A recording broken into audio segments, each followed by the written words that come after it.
మీరు చేసిన అప్పులకు 1,53,000 కోట్ల రూపాయలు చెల్లించాల్సి వచ్చింది.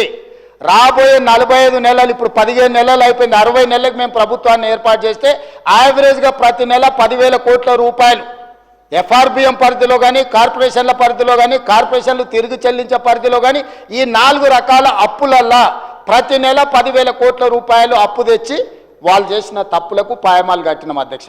ఈ 1,52,000 కాదు, రాబోయే 45 నెలల్లో కూడా వాళ్ళు చేసిన అప్పుల కోసం చెల్లించడానికి ప్రతి నెల 10,000 కోట్ల రూపాయలు యావరేజ్గా అప్పు చేయాలి అధ్యక్ష. 60 నెలలు అంటే 6 లక్షల కోట్ల రూపాయలు ఈరోజు వాళ్ళు చేసిన అప్పులకు తిరిగి చెల్లించడానికి అప్పులు చేయాల్సిన పరిస్థితి వచ్చింది అధ్యక్ష. అదేవిధంగా ఉద్యోగాల గురించి మాట్లాడుతుంటాడు అధ్యక్ష. మేము ఉద్యోగాలు నియమించినాం, మా మొత్తం నోటిఫికేషన్లన్నీ మేమే ఇచ్చినామని.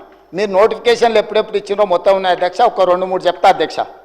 ల్యాబ్ టెక్నీషియన్స్ గ్రేడ్ 2 2017లో నోటిఫికేషన్ ఇచ్చింది అధ్యక్ష. ఫిజికల్ ఎడ్యుకేషన్ టీచర్స్ 2017లో నోటిఫికేషన్ ఇచ్చింది అధ్యక్ష. ఫిజియోథెరపిస్టులు 2017లో నోటిఫికేషన్లు ఇచ్చింది అధ్యక్ష. 2017లో నోటిఫికేషన్ ఇచ్చి 2023 వరకు వీళ్ళు నియామకాలు చేపట్టకపోవడం వల్ల 24 శాఖలల్లా వీళ్ళు ఇచ్చిన నోటిఫికేషన్ల నియామకాలు చేపట్టక నోటిఫికేషన్ ఇస్తారు, పరీక్షలు నిర్వహించరు.